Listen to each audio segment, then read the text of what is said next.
Jaganmohan Reddy media సమావేశం పెట్టిన ప్రతిసారి కూడా భయపడతాడు, తడబడతాడు. ఇది అందరికీ తెలిసింది. ఎందుకంటే పాపం ఆయన రికార్డ్ చేసి వదలటమే తప్ప లైవ్లో ప్రెస్ మీట్ పెట్టి వదలటం అనేది ఆయనకి సాధ్యపడదు. సరే, అదంటే అధికారంలో ఉన్నప్పుడు కాబట్టి, ముఖ్యమంత్రిగా ఉన్నప్పుడు మేనేజ్ చేశాడు. కానీ ఇప్పుడు ప్రతిపక్షంలో ఉన్నాడు, అలాగే లైవ్ ప్రెస్ మీట్లు అనేది మేనేజ్ చేయలేడు. ఖచ్చితంగా పత్రికా విలేకరులకు సమాచారం ఇస్తే ఖచ్చితంగా వెళ్ళిపోతారు. అయితే నిన్న చంద్రబాబు గారు విడుదల చేస్తున్నటువంటి శ్వేతపత్రాల మీద కానివ్వండి, అసెంబ్లీలో జరుగుతున్నటువంటి విషయాల మీద కానివ్వండి మాట్లాడటం కోసం జగన్మోహన్ రెడ్డి ఒక ప్రెస్ మీట్ పెట్టాడు. సరే, ఆ ప్రెస్ మీట్లో జగన్మోహన్ రెడ్డి చెప్పింది అయితే ఏమీ లేదు. అదేదో పేరు చెప్తే ఆ పేరు బరగలేక 3 సార్లు 3 చెరువులు నీళ్లు తాగిన పరిస్థితి. సరే, అది కాసేపు పక్కన పెడదాం. అయితే జగన్మోహన్ రెడ్డి నిన్న ప్రధానంగా పెట్టినటువంటి ప్రెస్ మీట్ ఏంటి? 36 మందిని హత్య చేశారు. సరే, దాడులు ఎంతమంది ఏంటనేది, ఆస్తులు ఎంత అనేది కాసేపు పక్కన పెడితే ప్రధాన ఎలిగేషన్ వచ్చేసి 36 మంది తెలుగుదేశం పార్టీ కూటమి ప్రభుత్వం అధికారంలోకి వచ్చాక చనిపోయారు అనేది ప్రధానంగా ఆయన చేస్తున్నటువంటి ఆరోపణ. ఢిల్లీలో కూడా అదే ఆరోపణ చేశాడు. సరే, 4-5 వేసి చూపించాడు, గతంలో కొన్ని వేసి చూపించాడు, వాళ్ళనైతే అక్కడ మభ్య పెట్టాడు. అయితే నిన్న ఇక్కడ ప్రెస్ మీట్ పెట్టినప్పుడు ఈ ప్రశ్న అడిగారు, ఏది ఈ 36 మందికి సంబంధించినటువంటి పేర్లు ఇవ్వగలరా, చెప్పగలరా అని చెప్పి ప్రశ్న అడిగితే జగన్మోహన్ రెడ్డి సమాధానం చెప్పలేక భోజనానికి టైం అయిపోయిందని చెప్పి లేచి వెళ్ళిపోయాడు. వాస్తవానికి ఈ రోజు వరకు కూడా 36 మంది పేర్లను సాక్షి మీడియాలోనూ వెల్లడించలేదు, సాక్షి పత్రికలోనూ ప్రింట్ చేయలేదు. ఎందుకంటే ఆ వ్యక్తి పేరు, ఆ వ్యక్తి అడ్రస్ గన ప్రింట్ చేసి ఉంటే 36 మంది ఎక్కడోళ్ళు అనేది తెలిసిపోద్ది. జరిగిన ఘటనలో చనిపోయిన ఘటనలు 2-3 మాత్రమే, కానీ దాన్ని 36 కింద చేశాడు. అంటే దాన్ని ఒక 10 రెట్లు 20 రెట్లు పెంచేసి రాష్ట్రంలో దాడులు జరిగినాయని చెప్పారు. నువ్వు 36 మంది అని అంత బలగుద్ది చెప్పినప్పుడు 36 మంది పేర్లు ఇవ్వాలి కదా. అదే 3000 మంది పేర్లు అంటే నువ్వు ఇవ్వలేకపోవచ్చు. 36 మంది పేర్లు ఇవ్వడానికి ఏమైంది? ఈ రోజుకి సాక్షి పత్రికలో ఆ 36 మంది పేర్లు ఇదిగో వాళ్ళ ఫోటోలు ఇవిగో అని ప్రదర్శన చేయలే. ఈ రోజుకి చేయలే. నిన్న జగన్మోహన్ రెడ్డి చూడండి ఏమంటాడో, 2 క్వశ్చన్లు ఉండేటప్పటికి ఎలా పారిపోతున్నాడు చూడండి ఒకసారి. Sir, I have 2 questions for you. అబ్బా టైం లేదంట. 2 క్వశ్చన్లు అనగానే చూడండి టైం లేదంట. అంటే ఈయన ప్రజా సమస్యల కంటే నువ్వు పత్రికా సమావేశం పెట్టినందుకు వాళ్ళు ప్రశ్నలు అడిగితే నువ్వు సమాధానం చెప్పడానికి కదా కాదు. ఎందుకంటే ఈయన రాసుకొచ్చింది మాత్రమే చదువుతాడు, మీడియా ప్రతినిధులు అడగకూడదు.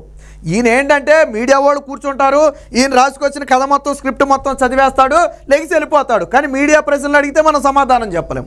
అది మరొకసారి బయటపడింది.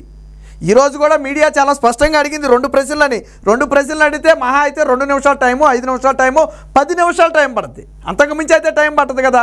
లాస్ట్ 2 క్వశ్చన్లు అన్నప్పుడు ఎందుకు జగన్మోహన్ రెడ్డి వెళ్ళిపోయాడు అంటే ఆ ప్రశ్నలే దీనికి సంబంధించి ఆల్రెడీ అప్పటికే ఆ 36 మంది పేర్లు ఉన్నాయా అని వెనక నుంచి అడుగుతుంటే జగన్మోహన్ రెడ్డి దాన్ని మాత్రం టచ్ చేయట్లా. ఆ 36 పేర్లు అనే పదాన్ని టచ్ చేయట్లా. టచ్ చేయకుండా తప్పించుకుని అది సొల్లు చెప్తున్నాడు. చెప్పి చివరికి చూడండి ఎలా లేచి వెళ్ళిపోయాడు. Sir, I have 2 questions for you.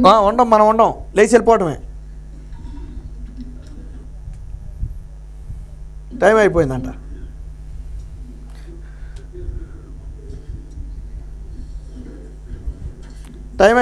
ఈయనకి. సో అది అంటే ఒక పత్రికా విలేకరు, ఇప్పుడు నారా లోకేష్ని తీసుకుందాం ఫర్ ఎగ్జాంపుల్. ఆయన మీడియా సమావేశానికి వచ్చి పేరు పెట్టి సాక్షి, TV9, NTV, ఎనీ క్వశ్చన్స్ రాలేదా? ఈరోజు సాక్షి రాలేదా? ఈరోజు TV9 రాలేదా? ఏం మీరు ప్రశ్నలు అడగట్లేదా? మీ వాళ్ళు ఏం అడగమనలేదా మిమ్మల్ని? ఎస్, ఏ ప్రశ్నని అడగండి అని నారా లోకేష్ మాట్లాడితే జగన్మోహన్ రెడ్డి ఇక్కడ ప్రశ్న అనగానే లెగిసి పారిపోతున్నాడు.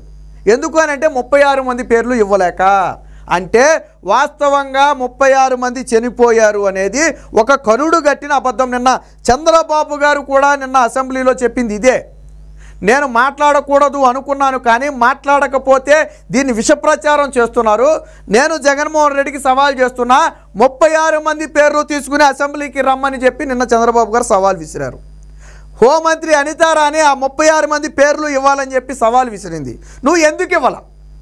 నిజంగా 36 మంది చనిపోతే ఇవ్వు, తప్పలేదు. ఎందుకు ఇవ్వాల అంటే అది ఒక అబద్ధం. ఢిల్లీలో ధర్నా చేసేటప్పుడు ఒకళ్ళు చనిపోయారో 2 చనిపోయారంటే ముఖం మీద క్యాంటీన్ చూస్తారు. కాబట్టి 36 మంది చనిపోయారని చెప్పి 1 నెలలో వ్యవధిలో అంటే రోజుకొకళ్ళు, ఈయన చెప్పిన లెక్క ప్రకారం 50 రోజుల్లో 36 మంది అంటే యావరేజ్న ఆ అరపూటకు ఒకళ్ళు దాదాపుగా చనిపోయినట్టుగా చూపించాడు, పూటన్నరకు ఒకళ్ళు చనిపోయినట్టుగా చూపించాడు. మరి నువ్వు దాన్ని చెప్పాలి కదా. అక్కడ ఏం చేశాడు, ఇప్పుడు అక్కడ నేషనల్ మీడియాలో 36 మంది ఎవరైనా అడగరు, ఈయనేంటంటే వీడియోల రూపంలో ఫోటోల రూపంలో ఎగ్జిబిషన్ పెట్టేశాడు. ఒక ఘటన ఫోటోలను 20 ఫోటోలు పెట్టేవాడు. సో అలాగ మాయ చేశాడు. బట్ ఇక్కడికి వచ్చేటప్పటికి ఏంటి, పేర్లు అడుగుతారు ఖచ్చితంగా. ఆల్రెడీ హోంమంత్రి అడిగింది, నిన్న చంద్రబాబు గారు అడిగారు, అదే ప్రశ్న మీడియా కూడా అడిగింది. పోనీ నువ్వు అప్పుడు సమాధానం చెప్పలేదు, ఓకే. నిన్న చంద్రబాబు గారు అసెంబ్లీలో అడిగారు కదా, హోంమంత్రి అడిగింది కదా, నువ్వు నీ సాక్షిలో దానికి ఆన్సర్ రాయొచ్చు కదా. 36 మంది పేర్లతో 36 మంది ఫోటోలు వేయొచ్చు కదా, చనిపోయిన వ్యక్తుల ఫోటోలు తెలుస్తాయి కదా, తెలియకుండా అయితే ఉండదు కదా. ఇంకొకటి, నిజంగా 36 మంది చనిపోతే జగన్మోహన్ రెడ్డి ఒక్కరిని మాత్రమే ఎందుకు పరామర్శించాడు? ప్రశ్న, ముక్కుసూటి ప్రశ్న. 36 మంది చనిపోతే ఒకరిని మాత్రమే ఎందుకు పరామర్శించావు, మిగిలిన 35 మందిని ఎందుకు వదిలేశావు? జగన్మోహన్ రెడ్డిని నేను స్ట్రైట్గా అడుగుతున్నా. కనీసం 10 మందినైనా పరామర్శించి ఉండాలి కదా, పోనీ ఇంకొక 5 మందినైనా పరామర్శించి ఉండాలి కదా. సరే, ఘటన జరిగిన ప్రతి చోటకి నువ్వు వెళ్ళలేకపోవచ్చు, ఓకే, యాక్సెప్టెడ్. కనీసం ఇంకొక 5 మందిని పరామర్శించి ఉండాలి కదా నువ్వు. లేదు. నిన్న రషీద్ కుటుంబానికి నువ్వేమైనా సరే ఆ నష్టపరిహారం రూపంలో ప్రకటించావా అంటే రాజకీయం కోసం నువ్వు అక్కడ దగ్గరికి వెళ్ళావు. రషీద్ కుటుంబానికి జగన్మోహన్ రెడ్డి చిల్లిగావ జేబులోంచి తీసి ఇవ్వలా, చిల్లిగావ ఇవ్వలా, కానీ పరామర్శకి వెళ్ళిపోయి పథకాల గురించి మాట్లాడాడు. నువ్వు వెళ్ళింది ఎందుకు, మాట్లాడింది ఏంటి? నీచమైన రాజకీయం కాదు ఇది. నువ్వు నిజంగా చనిపోయాడు, ఓకే, కుటుంబం బాధలో ఉంది, ఓకే, ఓదార్చు. సరే, టీడీపీ జయించిందని విమర్శిస్తావో విమర్శించు, ఓకే. తల్లికి వందనం ఇవ్వట్లేదు, లేదా రైతు భరోసా ఇంకా రాలేదు, ఈ పథకం రాలేదు, ఆ పథకం రాలేదు, ఇసుక దొరకటం లేదు. చనిపోయిన వాళ్ళ దగ్గరికి వెళ్ళి మాట్లాడేది ఇదేమన్నా అసెంబ్లీలా? నీకు అసెంబ్లీకి రమ్మంటే వచ్చే ధైర్యం లేదు, మళ్ళీ నిన్న పారిపోయావు బెంగళూరు. జగన్మోహన్ రెడ్డి అనే వ్యక్తి ఎంత చేతగాని వ్యక్తి అంటే ఇదే ఉదాహరణ. నిన్నటి వరకు ఏంటంటే లైవ్ ప్రెస్ మీట్లు పెట్టకుండా ఆ రికార్డెడ్ ప్రెస్ మీట్లు. బట్ నిన్న లైవ్ ప్రెస్ మీట్కి వచ్చేటప్పుడు ప్రశ్న అడిగితే ఇలా సమాధానం చెప్పలేక వెనక్కి తిరిగి వెళ్ళిపోయే పరిస్థితి. దీని మీద హోంమంత్రి అనిత్ గారు కూడా దృష్టి పెట్టాలి ఖచ్చితంగా. ఎందుకనంటే జగన్మోహన్ రెడ్డి గారికి నోటీస్ ఇవ్వండి. 36 మంది చనిపోయారని ఆయన ఎలిగేషన్ చేశాడు, దానికి సంబంధించిన ఆధారాలు ఇవ్వాలని చెప్పి ఒక నోటీస్ ఇవ్వండి.